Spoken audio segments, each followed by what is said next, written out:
right, settle in, grab a coffee or a green tea if you're trying to be all zen about it, and let's have a little chat.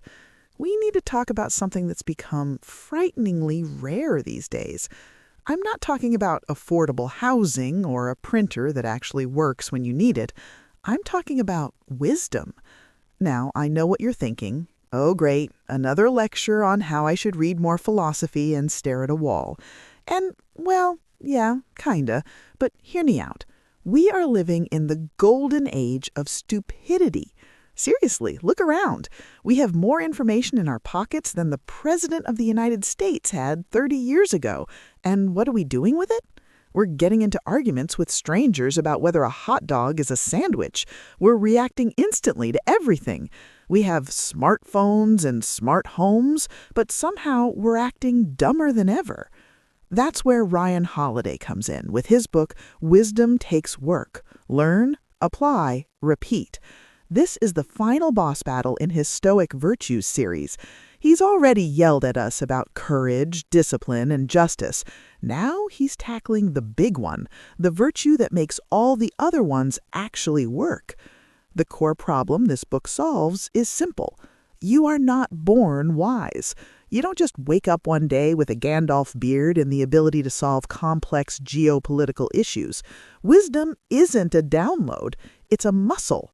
And right now, most of our wisdom muscles are atrophied because we're skipping leg day at the mental gym. We mistake having an opinion for having a clue. So, stick with me for the next 10 minutes or so. We're going to break down how to actually build this muscle so you don't end up being the person everyone avoids at Thanksgiving dinner. But before we dive into the deep end, do me a solid.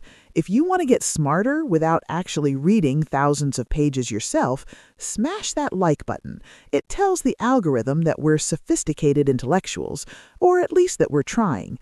And hit subscribe so you don't miss the next brain dump. All right, let's get to work. Lesson 1. The Agoge, or Welcome to Boot Camp. The first lesson is what Holiday calls the Agoge. Now, if you've seen the movie 300, you know the Agoge was that brutal Spartan training program where they beat kids with sticks and made them fight wolves. Holiday isn't suggesting you fight a wolf. Please don't fight a wolf. But he is suggesting that wisdom requires a training ground. Here's the reality check. You are not a genius. I know your mom told you you were special and you got a participation trophy in soccer, but wisdom requires admitting that you start at zero. The biggest barrier to learning is assuming you already know everything. Think of your brain like a cup. If it's already full of your own ego, your own certainty, and that podcast you listened to once, you can't pour anything new into it. You have to empty the cup. Holiday uses the example of the student. To be wise, you have to be a student for life. Not the kind of student who falls asleep in the back of History 101, but a hunter of knowledge. You have to actively seek out what you don't know. The analogy? Think of acquiring wisdom like learning to drive a stick shift. You can watch all the YouTube videos you want, you can read the manual, you can tell your friends, yeah, I get the concept of the clutch. But the first time you actually get in the car, you are going to stall it. You are going to look like an idiot. The car is going to jerk forward and die in the middle of an intersection while people honk at you. That embarrassment, that I don't know what I'm doing feeling, that is the agoge. If you're too proud to stall the car, you'll never learn to drive it. If you're too proud to ask a question or admit you're wrong, you'll never get wise. You'll just be a passenger in your own life, letting whoever is shouting the loudest drive the car. Lesson 2, intelligence is not wisdom. Don't be a smart idiot. This is a big one, folks. Lesson 2 is distinguishing between being smart and being wise. They are not the same. In fact, sometimes being smart is actually a handicap. Holiday points out that history is littered with brilliant people who did absolutely catastrophic things because they lacked wisdom. They had the processing power, but they didn't have the operating system to run it safely. When you're super smart, you can rationalize anything. You can come up with a very complex, logical reason for why it's a good idea to cheat on your taxes, or that it's actually totally fine to send that angry email at 2 a.m. Intelligence is just horsepower. Wisdom is the steering wheel and the brakes. Ryan Holiday uses the example of figures like Elon Musk or historical tragedies where brilliant generals marched their armies off cliffs. Just because you can do something doesn't mean you should. The analogy? Imagine you have a friend who is a literal rocket scientist. He can calculate the trajectory of a missile in his head.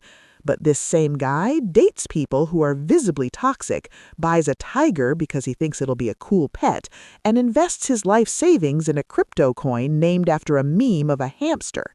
He has high intelligence, he has zero wisdom. Intelligence is knowing that a tomato is a fruit. Wisdom is not putting it in a fruit salad. Intelligence is knowing how to clone a dinosaur. Wisdom is watching Jurassic Park and realizing that's a terrible idea. We need to stop worshiping raw IQ and start valuing judgment. Lesson 3, the art of silence. Shut your mouth. Lesson 3 is something we all struggle with, shutting up. We live in an economy of noise. If you're not posting, tweeting, or commenting, do you even exist? Holiday argues that wisdom is found in silence. You cannot learn when you are talking. It is physically impossible. When your mouth is open, your ears are closed. There's a reason we have 2 ears and 1 mouth. We should be using them in that ratio. But most of us use our mouths like a fire hose and our ears like a decorative accessory.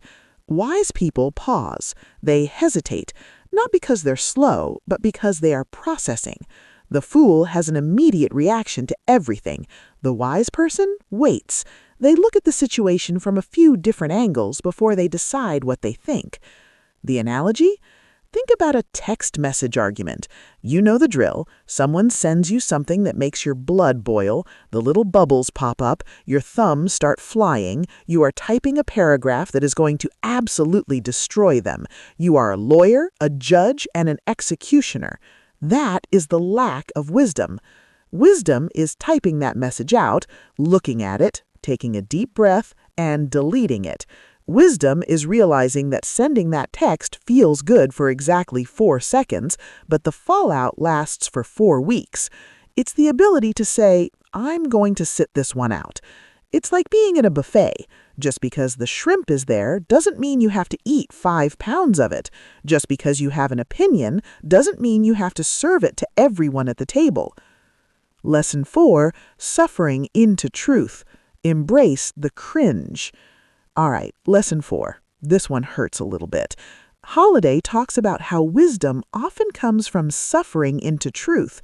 This is a phrase from the Greeks, Aeschylus specifically, if you want to sound fancy at parties.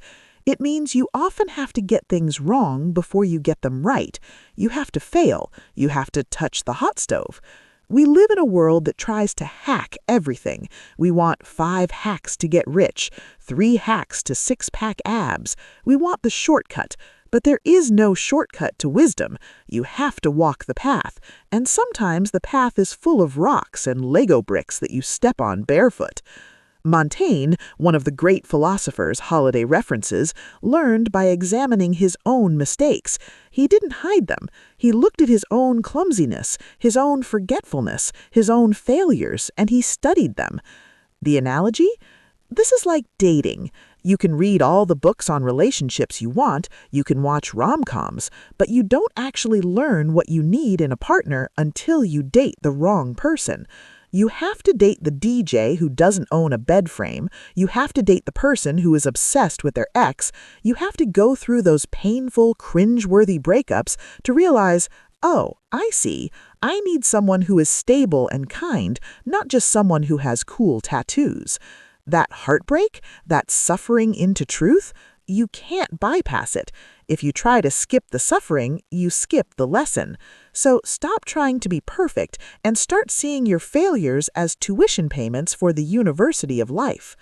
Lesson 5 is about ruthlessly questioning your own beliefs. This is the sirens part of the book, the dangerous rocks that will sink your ship. The most dangerous rock is tribalism. We all want to belong to a team, the blue team, the red team, the Apple team, the Android team. Once we pick a team, we turn off our brains. We defend our team no matter what. Holiday argues that the wise person is loyal to the truth, not the tribe. This means you have to be willing to kill your own darlings. You have to be willing to look at an idea you've held for 10 years and say, you know what? I might be wrong about this. That is incredibly hard. It feels like losing. But actually, it's winning. If you drop a wrong idea and pick up a right one, you leveled up. The analogy. Imagine you've been wearing a mullet for 10 years. You think it looks cool. It's your signature look, your business in the front, party in the back lifestyle. Then one day, you see a photo of yourself from the side and you realize, oh my God, I look ridiculous. The fool doubles down and grows the mullet longer just to prove a point. The wise person says, okay, time for a haircut. We all have intellectual mullets, ideas or beliefs that look terrible, but we've had them so long we're afraid to cut them off. Wisdom is the barber. Sit in the chair and let it go. Lesson 6. Apply. Wisdom is a verb. We're getting close to the end, but this might be the most important part. The book isn't called Wisdom is Knowing Stuff. It's called Wisdom Takes Work. Lesson 6 is Apply. You can memorize every quote Marcus Aurelius ever wrote. You can have a bust of Seneca on your desk. You can quote Nietzsche in the original German. But if you lose your temper when the barista gets your order wrong, you know nothing. Wisdom is practical. It is a verb. It's what you do when the pressure is on. It's how you treat the waiter. It's how you handle rejection. It's how you manage your money. Holiday emphasizes that philosophy wasn't meant to be a parlor trick to impress people. It was meant to be a field guide for living. The analogy. It's like owning a really expensive treadmill. You know, the one with the big screen, it connects to the internet, it hangs your laundry perfectly. If you buy the treadmill and put it in the corner and stack boxes on it, you are not a runner. You are a person who owns a treadmill. Wisdom is the running. It's the sweat. It's getting on the machine every day. Reading the book is just buying the equipment. Applying it is the workout. Don't be a collector of wisdom, be a user of it. Lesson 7. Repeat. The cycle never ends. And finally, Lesson 7. Repeat. There is no graduation day. You don't get a diploma that says, "Congratulations, you are now wise. You may stop trying." The moment you think you've made it, you've lost it. Wisdom is a cycle. You learn, you apply, you fail, you learn again. As you get older, the challenges get different. The wisdom you needed to survive your 20s is different from the wisdom you need to survive your 40s or your 80s. You have to keep going back to the agoge. You have to keep emptying the cup. Think of it like cleaning your house. You don't clean your kitchen once and say, well, that's done forever.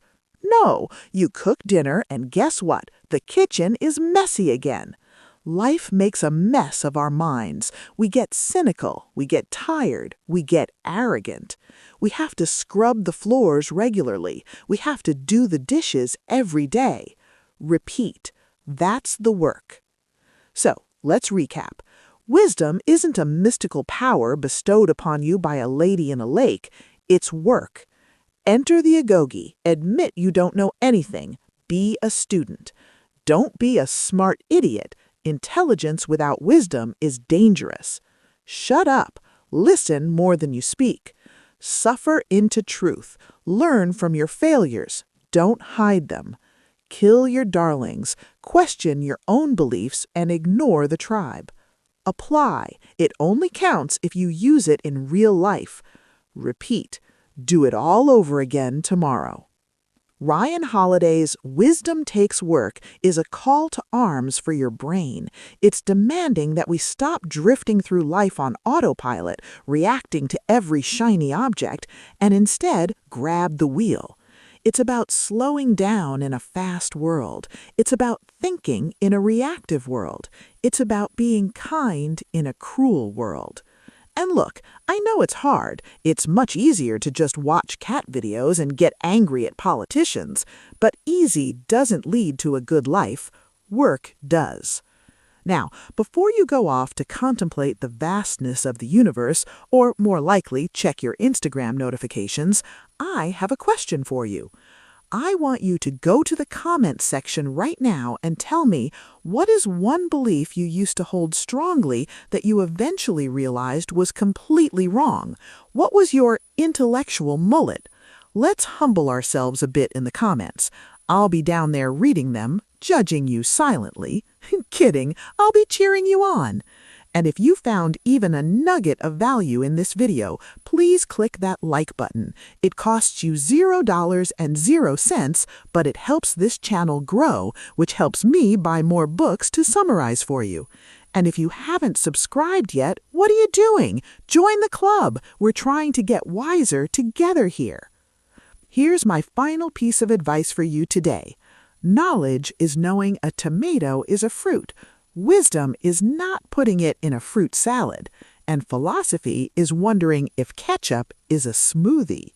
Go do the work. I'll see you in the next one.